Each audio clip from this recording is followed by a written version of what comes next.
So hello friends, पिछले video में हमने बीए फर्स्ट ईयर इग्नू की बुक का जो इन्वायरमेंट स्टडी है इसकी बुक का जो पहला लेसन स्टार्ट किया था और उसका परिचय किया था। अगर आपने वो वीडियो नहीं देखी है तो पहले वो वीडियो देख लें, इसके बाद इसको समझें। आज हम करने वाले हैं इसके निबंधात्मक प्रश्न जो हैं, जो ऐसे टाइप क्वेश्चंस वगैरह हैं, इनको आज विस्तार से समझेंगे। तो चलिए शुरू करते हैं।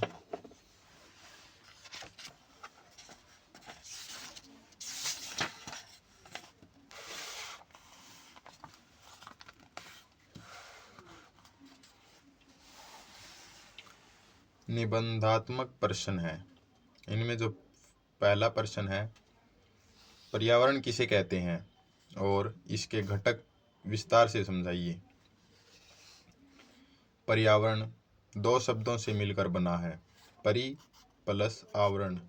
आवरण जो है जो चारों तरफ से ढका हो, जैसे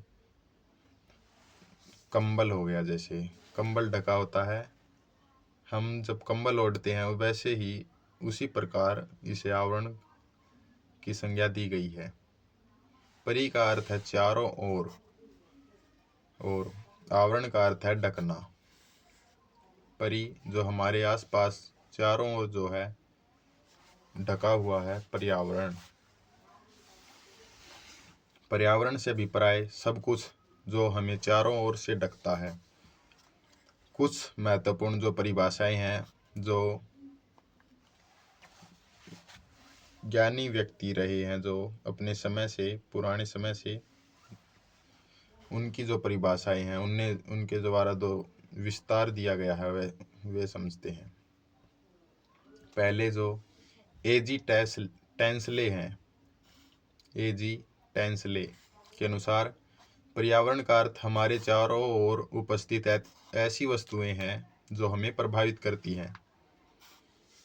एजी टेंसले के अनुसार पर्यावरण का अर्थ जो हमारे आसपास जो भी वस्तुएं हैं जो हमें प्रभावित करती हैं। और नंबर 2 पे है ओडम। ओडम के अनुसार पर्यावरण उन सभी सजीव व निर्जीव दशाओं का योग है जो मानव को घेरे हुए है, वह प्रभावित करती है।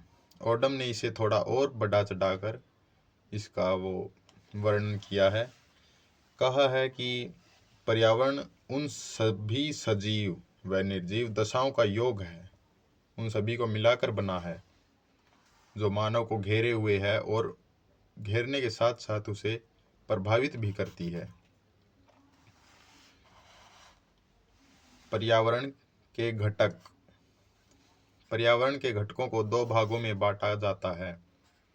एक जो है अजैविक घटक, जिसे निर्जीव घटक कहते हैं, और एक जैविक घटक जो सजीव होते हैं, लिविंग थिंग्स और नॉन लिविंग थिंग्स। पहले अजैविक घटक।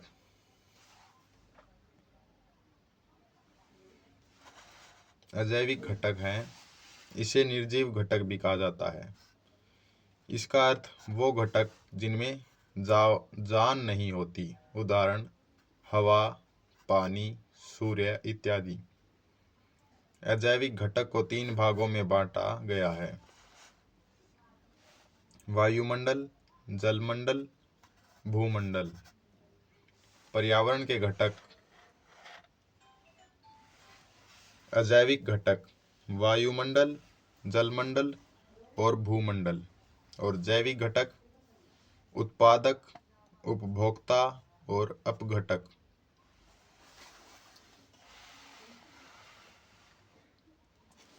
वायुमंडल पृथ्वी पर गैसों के आवरण को वायुमंडल कहते हैं। वायुमंडल जो अजैविक घटक का पहला भाग है, यह विभिन्न गैसों का मिश्रण है, जिसमें CO2 carbon dioxide, N2 nitrogen और O2 जैसे ऑक्सीजन जल वाष्प प्रमुख हैं। तापमान के आधार पर वायुमंडल को 4 विभिन्न भागों में बांटा गया है। समताप मंडल, यह पृथ्वी की सतह से 16 किलोमीटर तक फैला हुआ है। समताप मंडल। समताप मंडल जो वायुमंडल का ही जो भाग है, 4 भागों में से पहला, पृथ्वी की सतह से 16 किलोमीटर तक फैला हुआ है। इस भाग में तापमान ऊंचाई के साथ साथ कम होता है। जो जितनी ऊपर हम वायुमंडल की सतह से, जो पृथ्वी की सतह है ना, जैसे ये गोल पृथ्वी है, इसकी सतह से जितने दूर जाएंगे उतना कम होता जाता है। इस भाग में जलवायु संबंधित तंत्र पृथ्वी पर जीवन के लिए उपयुक्त परिस्थितियां बनाए रखता है। जलवायु मंडल जो संबंधित तंत्र है पृथ्वी पर जीवन के लिए जो उपयुक्त परिस्थितियां बनाए रखता है। दूसरा है क्षोभ मंडल। यह 16 किलोमीटर से लेकर 50 किलोमीटर तक फैला होता है। इस भाग में तापमान ऊंचाई के साथ साथ बढ़ता है। जितनी दूर पृथ्वी की सतह से जितना दूर जाएंगे उसके साथ साथ तापमान बढ़ता है। इसमें जो है टेम्परेचर जो है वो बढ़ता है। और समताप मंडल में जो है तापमान ऊंचाई के साथ कम होता है। ये उसके विपरीत है। समताप मंडल और अक्षोभ मंडल जो है एक दूसरे के विपरीत हैं। इसमें जीवन रक्षक ओजोन परत है जो सूर्य से आने वाली हानिकारक पराबैंगनी किरणों को धरती पर आने से रोकती है। पराबैंगनी किरणों को आपने छोटी कक्षाओं में जरूर सुना होगा। अल्ट्रा जैसे कुछ नाम था, इसका याद नहीं आ रहा पता। और इसके अगला जो भाग है मध्यम मंडल, 50 से लेकर 85 किलोमीटर के क्षेत्र में ये फैला हुआ है। इस भाग में तापमान ऊंचाई के साथ साथ कम होता है। समताप मंडल के जैसा ये है। 50 से 85 किलोमीटर पृथ्वी की सतह से फैला है और तापमान ऊंचाई के साथ साथ कम होता है। आयन मंडल, यह करीब 300 किलोमीटर तक फैला हुआ है। इस भाग में तापमान लगातार बढ़ता है। वायुमंडल में नाइट्रोजन 78% यानी 78%, ऑक्सीजन 21% 21, कार्बन डाइऑक्साइड 0.03 उपस्थित होती है। भूमंडल, भूमंडल को यह जो है धरती की ठोस परत है, धरती की ठोस परत को भूमंडल कहते हैं। इसमें महाद्वीपीय व सागरीय परत सम्मिलित है। पपड़ी की मोटाई 35 से लेकर 60 किलोमीटर तक होती है। पृथ्वी का करीब 29% भूभाग है। भूमंडल को 3 भागों में विभाजित किया गया है।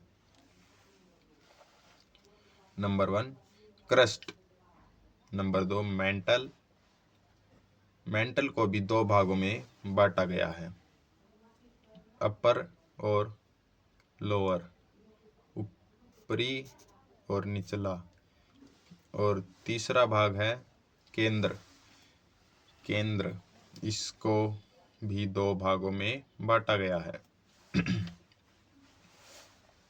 बाहरी केंद्र और आंतरिक केंद्र। इसको ये जो ग्राफ दिया गया है इससे भी समझने का प्रयास करते हैं। चलिए देखते हैं।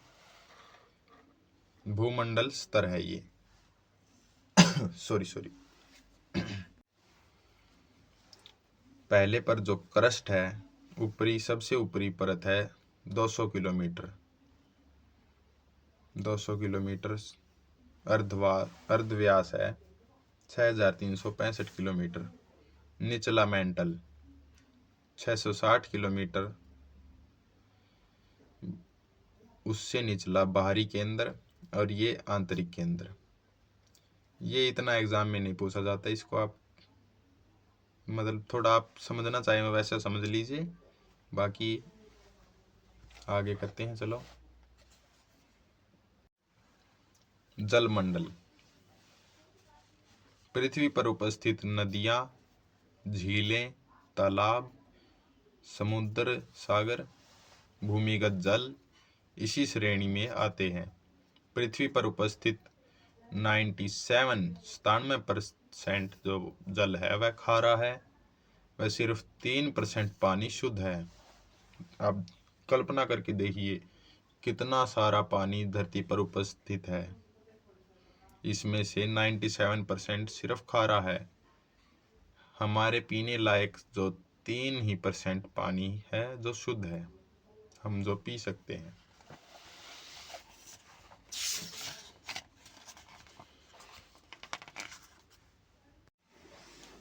जो सेकंड क्वेश्चन है, पर्यावरण अध्ययन एक बहुआयामी विषय, व्याख्या करो व इसका जन जागरण में महत्व बताइए। पर्यावरण अध्ययन एक बहुआयामी विषय। पर्यावरण अध्ययन आरंभ से ही शिक्षा का एक हिस्सा रहा है। जीव विज्ञान में पारिस्थितिकी अध्ययन के अंतर्गत इसके संबंध में जानकारी उपलब्ध करवाई जाती रही है, लेकिन औद्योगिक क्रांति के बाद आई विकासवाद की नीति, जो औद्योगिक क्रांति जो हमने इसके परिचय में पढ़ा था, विकासवाद की नीति के कारण प्राकृतिक संसाधनों का अति दोहन, जो अत्यधिक मात्रा में दोहन जो है शुरू हो चुका है, और समाज अपने और प्रकृति के नाजुक रिश्ते को भूल बैठा है। जो पहले प्रकृति के साथ जो समाज के रिश्ते होते थे उसे वह भूल गया। इस भूल का एहसास इस भूल का एहसास 70 के दशक में हुआ, जब मानव की यह भ्रांति खत्म हुई कि प्रकृति के संसाधन सीमित है। पर्यावरण में आए परिवर्तनों और उनके द्वारा उत्पन्न समस्याओं के अध्ययन व निदान के लिए एक स्वतंत्र विषय के रूप में पर्यावरण का उदय हुआ। भौतिक, ये जो डायग्राम है, ये आप इसको स्क्रीनशॉट लेके या इसको पॉज करके वीडियो को देख लीजिए। आगे बढ़ते हैं। पर्यावरण अध्ययन की बहुआयामी प्रकृति का ये जो डायग्राम है बीच में है, ये पर्यावरण अध्ययन, कानून,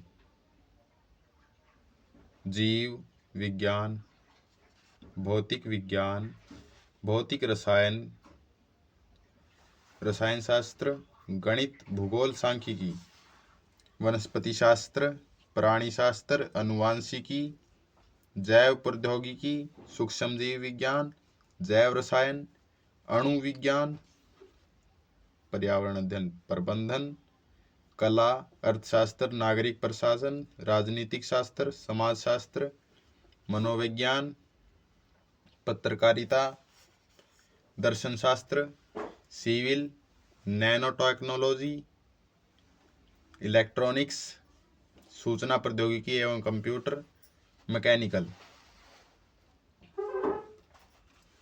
पर्यावरण की जटिलता को समझने के लिए न केवल विज्ञान अपितु सामाजिक, आर्थिक, सांस्कृतिक व राजनीतिक पहलुओं का ज्ञान भी आवश्यक है। जो पर्यावरण है उसकी जटिलता हमें समझने के लिए, पर्यावरण की जटिलता को समझने के लिए हमें सिर्फ विज्ञान को नहीं बल्कि सामाजिक, आर्थिक, सांस्कृतिक व इसके साथ राजनीतिक पहलुओं का भी थोड़ा बहुत तो ज्ञान होना आवश्यक है ही। अगर हमें पर्यावरण को समझना है तो विभिन्न विषयों का व्यावहारिक ज्ञान आवश्यक है। उदाहरण जैसे कि वनस्पति व प्राणी का ज्ञान के अध्ययन के बिना परिस्थिति तंत्र के जैविक घटकों का ज्ञान असंभव है। जब तक हमें वनस्पति और जो जीव ज्ञान है, प्राणी ज्ञान है, उसके अध्ययन का नहीं, जब तक हम उनका अध्ययन नहीं करेंगे, थोड़ा बहुत भी नहीं पता होगा, तो परिस्थिति है जो उसके तंत्र में जैविक घटक है, उनका ज्ञान भी असंभव है। किसी स्थान विशेष की आर्थिक व सामाजिक परिस्थितियां जाने बिना उसके पर्यावरण की समस्याओं का समाधान ढूंढना मूर्खतापूर्वक कदम होगा। बड़ी बड़ी परियोजनाओं द्वारा विस्थापित लोगों को पुनर्स्थापन एक वैज्ञानिक कम अपितु सामाजिक, मनोवैज्ञानिक, राजनीतिक समस्या ज़्यादा है।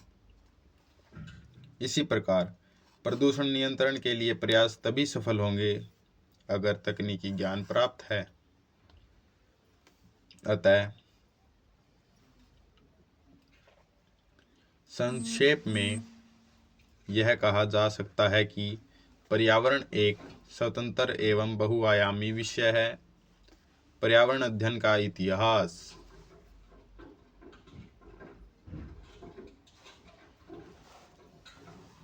अंतर्राष्ट्रीय स्तर पर संयुक्त राष्ट्र की मानव पर्यावरण पर 1972 में स्टॉकहोम में हुई संगोष्ठी का पहला मील का पत्थर है।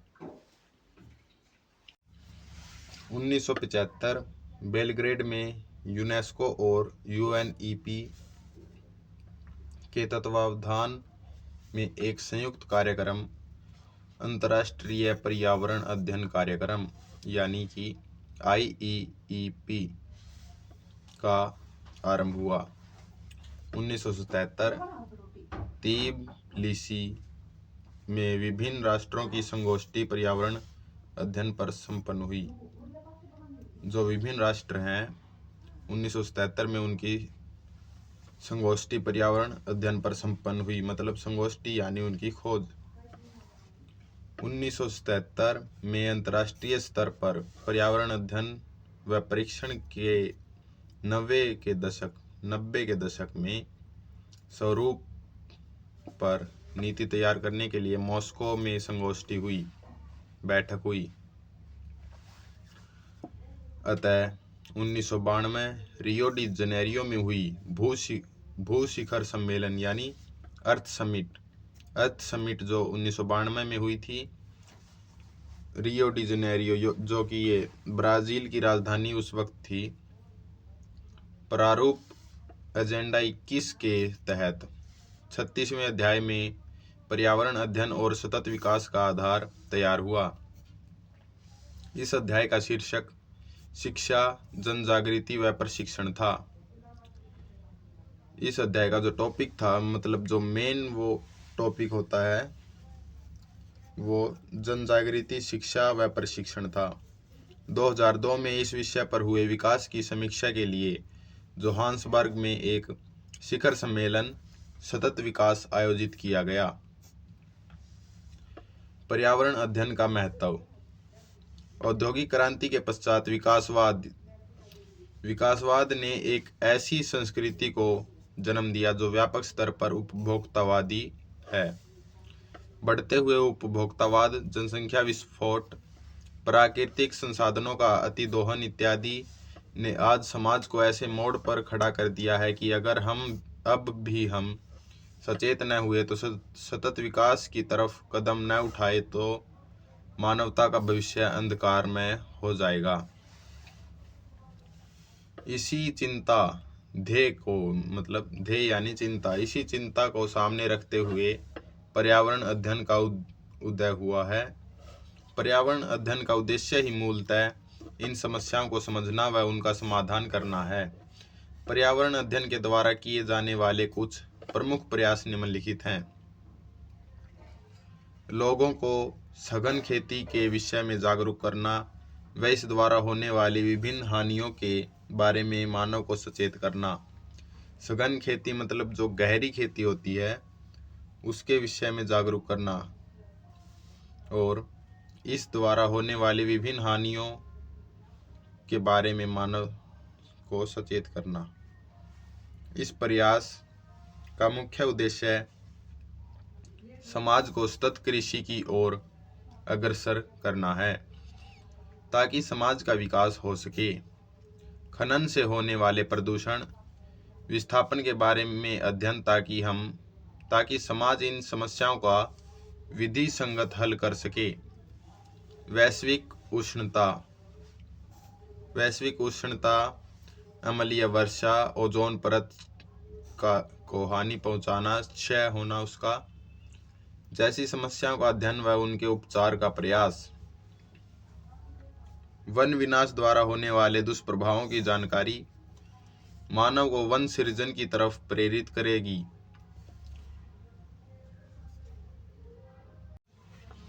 खनन से होने वाले प्रदूषण विस्थापन के बारे में अध्ययन ताकि इन समस्याओं का विधि संगत हल कर सकें। वैश्विक उष्णता, अम्लीय वर्षा, ओजोन परत क्षय जैसी समस्याओं का अध्ययन व उनके उपचार का प्रयास। वन विनाश द्वारा होने वाले दुष्प्रभावों की जानकारी मानव को वन सृजन की तरफ प्रेरित करेगी। सघन ऊर्जा वाली जीवन शैली से उत्पन्न दुष्प्रभावों के अध्ययन से प्राकृतिक संसाधनों पर इसके द्वारा उत्पन्न दबाव का ज्ञान हो सकता है। इससे समाज ऊर्जा संरक्षण व प्राकृतिक संसाधनों के सतत प्रयोग के प्रति गंभीर हो सकेगा। जल की कमी का आभास जल संसाधनों के दुरुपयोग को रोकने में सहायक होगा।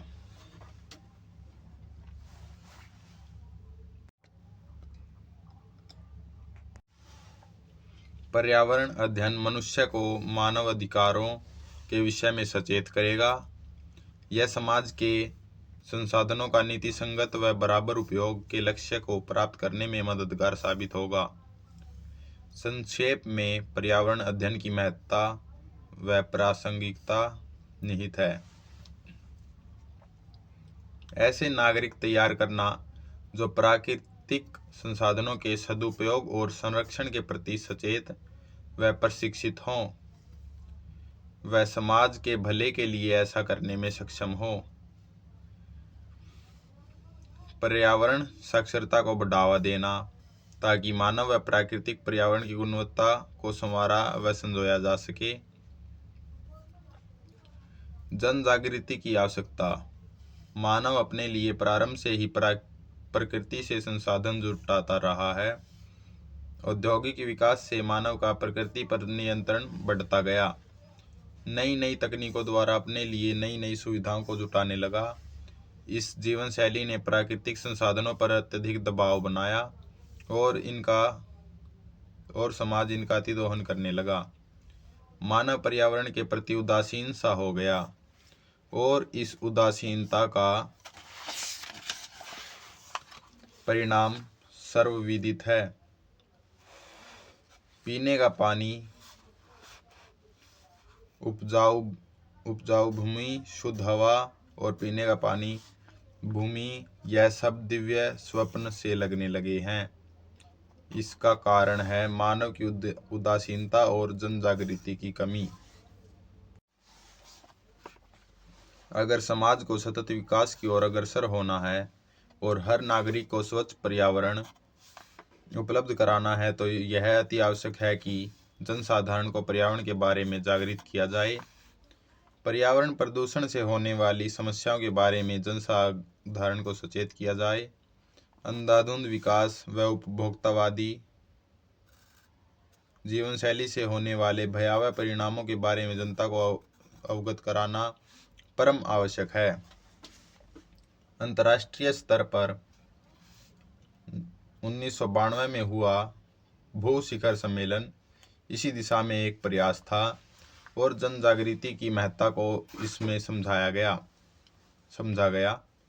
क्योटो प्रोटोकॉल को भी जन जागृति का ही एक पहलू माना जाता है। जागृत समाज किसी भी समस्या का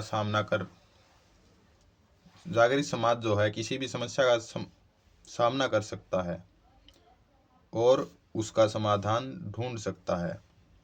वन कटाव रोकने के लिए किया गया चिपको आंदोलन इसका सशक्त दृष्टांत है। समाज की जागरूकता किसी भी सरकार को नीतियां बदलने पर मजबूर कर सकती है। नर्मदा बचाओ आंदोलन, टिहरी बचाओ आंदोलन ने विस्थापितों की समस्या को प्रमुख मुद्दा बना दिया है और इसके समाधान के लिए सरकार व समाज प्रयासरत हैं। अंत में यह कहा जा सकता है कि पर्यावरण अध्ययन वो प्रयास होगा जिससे समाज अपने सांस्कृतिक भौतिक पर्यावरण के प्रति जागरूक रहे और यह प्रयास बचपन से लेकर बुढ़ापे तक लगातार चलता रहे, ताकि समाज स्थानीय, राष्ट्रीय व अंतर्राष्ट्रीय पर्यावरण संबंधी समस्याओं के प्रति सचेत रहे और जागरूकतापूर्वक इसका समाधान ढूंढने के लिए प्रयासरत रहे। नेक्स्ट क्वेश्चन है ये देखिए, पर्यावरण अध्ययन के कार्य क्षेत्रों का विस्तृत रूप से वर्णन करें। पर्यावरण अध्ययन का कार्य क्षेत्र यानी कि स्कोप। पर्यावरण अध्ययन प्राकृतिक व सामाजिक तंत्रों के विभिन्न पक्षों के ज्ञान व पर्यावरण समस्याओं के आकलन व समाधान हेतु प्रशिक्षण का एक प्रयास है। इसका क्षेत्र बहुत व्यापक व विस्तृत है। पर्यावरण अध्ययन के कार्य, ये जो डायग्राम है आप इसे वीडियो को पॉज करके देख लीजिए, इससे आप अच्छे से समझ सकेंगे। पर्यावरण अध्ययन के कार्य क्षेत्र जो इसमें बताए गए हैं, देखिए थोड़ा ध्यान से। प्रदूषण, पहले पर्यावरण अध्ययन के कार्य क्षेत्र देखते हैं।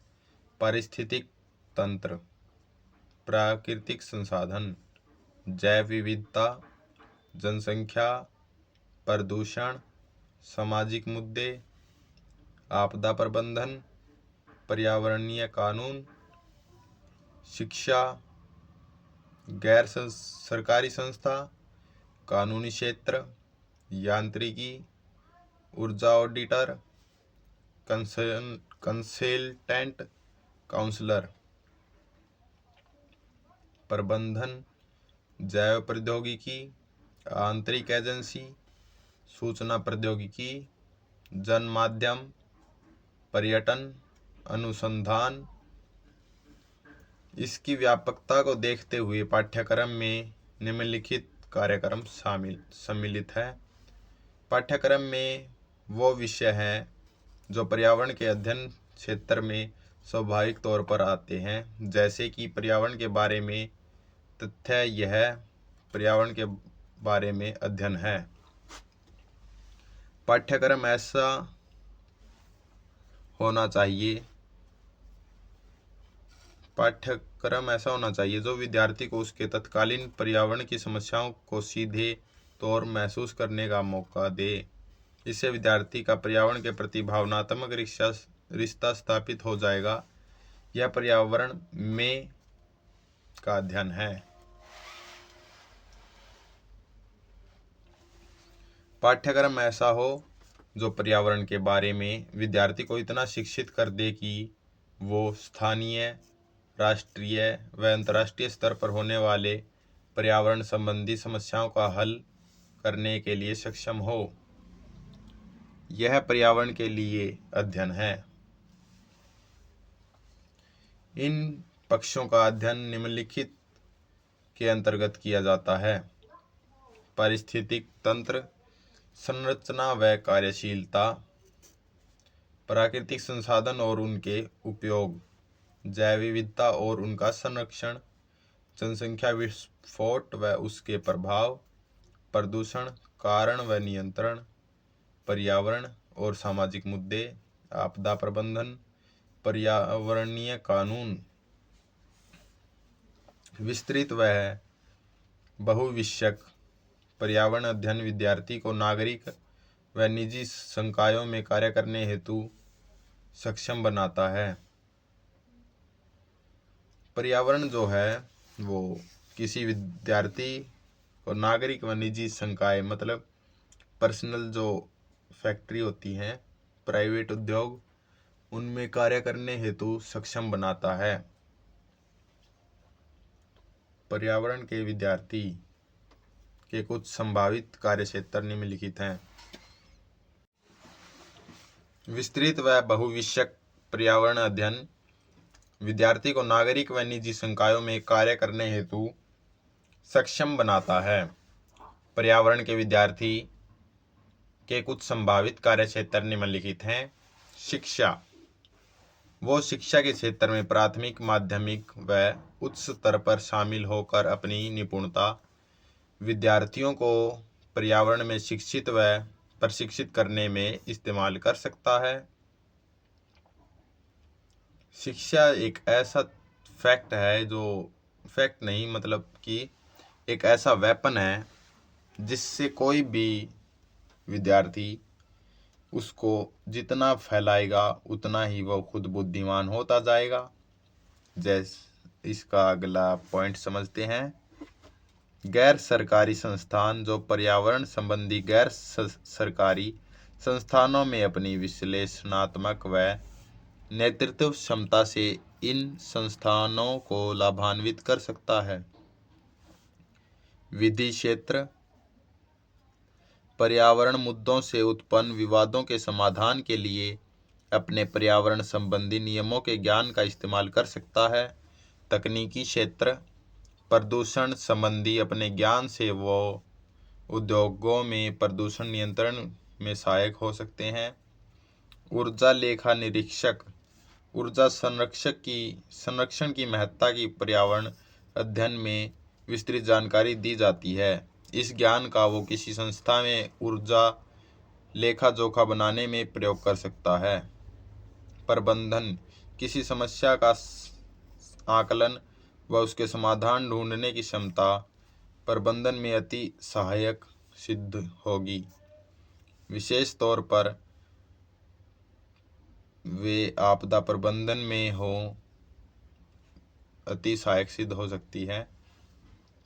जैव प्रौद्योगिकी के क्षेत्र में विकास पर्यावरण को प्रभावित करता है। उदाहरण के लिए आनुवांशिक तौर पर परिवर्तित फसलें। विद्यार्थी किसी भी जैव प्रौद्योगिकी इकाई में पर्यावरण विशेषज्ञ के तौर पर नियुक्त हो सकता है। सूचना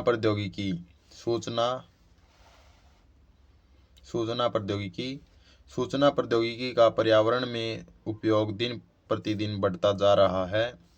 यह क्षेत्र में पर्यावरण के विद्यार्थी का कार्य क्षेत्र हो सकता है। पर्यटन पारिस्थितिक पर्यटन का उद्योग दिन प्रतिदिन फल फूल रहा है। किसी भी पर्यावरण विशेष के लिए यह उपयुक्त कार्य क्षेत्र हो सकता है। नेक्स्ट क्वेश्चन है, सतत विकास की अवधारणाओं और सिद्धांतों को परिभाषित करें। असतत विकास से सतत विकास की ओर पर्यावरण की एक सीमित वहन क्षमता है और वो एक निश्चित जीवों की जनसंख्या को संसाधन उपलब्ध करवा सकता है और उनका पोषण कर सकता है। प्राकृतिक संसाधनों की धरती पर एक सीमित मात्रा है और अगर इनका अतिदोहन इसी तीव्रता से होता रहा तो एक दिन ये समाप्त हो जाएंगे। इसलिए इन संसाधनों का अंधाधुंध दोहन बंद करना पड़ेगा।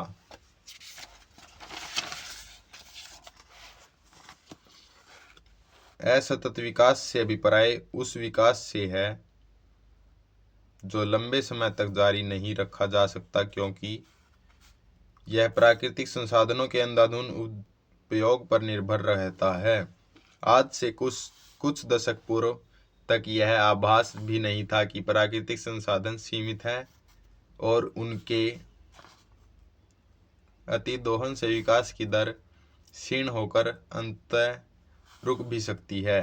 70 के दशक में मानव जाति को इस बात का एहसास हो गया कि अगर हम अपनी भावी पीढ़ियों के लिए संसाधन संजो कर रखते हैं तो इनका उपयोग सीमित करना पड़ेगा।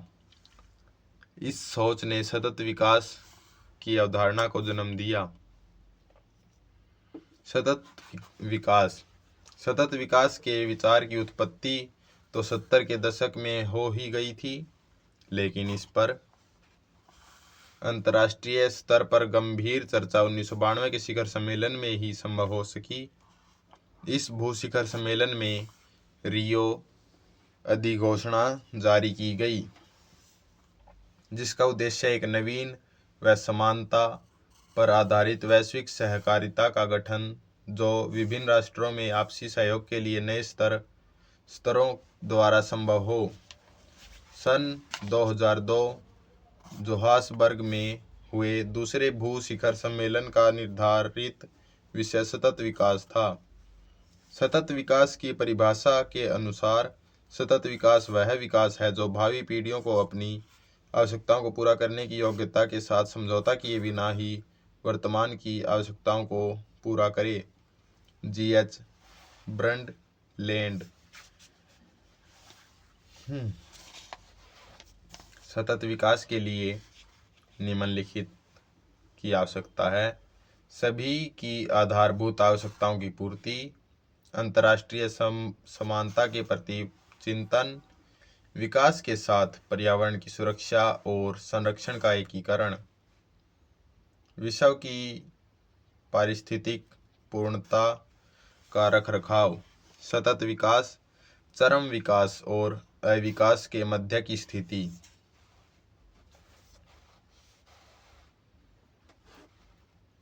मानव सतत विकास के नियम। संयुक्त राष्ट्र पर्यावरण कार्यक्रम यानी कि UNEP ने कुछ नियम सतत विकास के लिए निर्धारित किए हैं। नंबर 1, क्षयशील संसाधनों का न्यूनतम दोहन, पृथ्वी की सजीवता और विभिन्नता का संरक्षण, प्रकृति के प्रति व्यक्तिगत सोच व तरीकों में परिवर्तन। जनसंख्या को पृथ्वी की वहन क्षमता पर सीमित करना, पृथ्वी के जीवन पोषक तंत्रों का सुधार करना, समुदायों को अपने पर्यावरण की देखरेख के लिए सक्षम करना, दूसरे समुदायों के प्रति सम्मान व देखरेख की भावना रखना, वैश्विक गठबंधन का गठन, विकास व संरक्षण के लिए मूलभूत ढांचा उपलब्ध करवाना। सतत विकास के लिए उपाय। पहला देखिए, प्राकृतिक संसाधनों का वहन क्षमता के स्तर पर उपयोग। प्रत्येक प्राकृतिक संसाधन की एक निश्चित वहन क्षमता है। अगर क्षमता से ज़्यादा उनका उपयोग किया गया तो उनका ह्रास हो जाएगा और एक ऐसी स्थिति आ जाएगी जहां से उनका पुनर्निर्माण संभव नहीं हो पाएगा।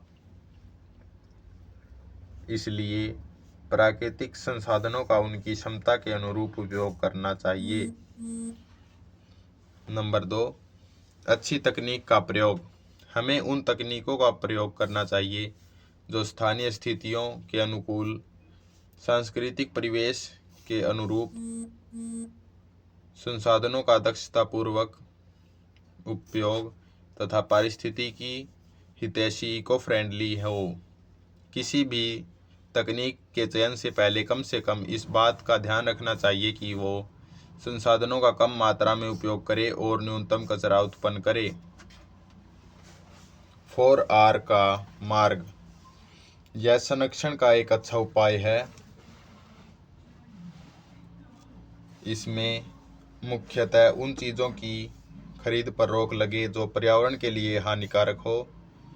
रिड्यूस उन चीज़ों, देखिए ये 4R जो आपने छोटी कक्षाओं में भी पढ़ा होगा, इसमें मुख्यतः उन चीज़ों की खरीद पर रोक लगे जो पर्यावरण के लिए हानिकारक हो, जैसे पॉलीथीन बैग्स वगैरह, पानी की बोतल प्लास्टिक की ये होती है ना। और रिड्यूस अनवीकरणीय संसाधनों का कम प्रयोग यानी कि रिड्यूस। रीयूज वस्तुओं का बार बार उपयोग और रिसाइकिल पुनर्चक्रण को बढ़ावा दे। इस मार्ग से प्राकृतिक संसाधनों पर दबाव कम होगा और कचरा भी कम उत्पन्न होगा। पर्यावरण शिक्षा व जन जागृति को बढ़ावा। सारी दुनिया के लोगों को पर्यावरण के बारे में निश्चित करें ताकि वो प्रकृति के प्रति अपनी सोच को बदलें और पर्यावरण के बारे में चिंतन करें। प्राकृतिक स्तर से ही बच्चों को पर्यावरण शिक्षा दें। प्राथमिक स्तर से ही बच्चों को पर्यावरण शिक्षा दें ताकि वह प्रकृति को अपनी माँ जैसा प्यार करें, क्योंकि दोनों ही उनका पोषण करती है। आज हम उस दोराहे पर खड़े हैं जहां एक तरफ तो हमें नई नई तकनीकों की ज़रूरत है ताकि बढ़ती मांगों को पूरा किया जा सके। दूसरी तरफ हमें पर्यावरण को अपने भावी पीढ़ियों के लिए सुरक्षित रखना है। इसलिए सतत विकास का मार्ग ही आज की परिस्थितियों में उत्तम है। धन्यवाद। आज की वीडियो में हमने इसी लेसन के जो ये पहले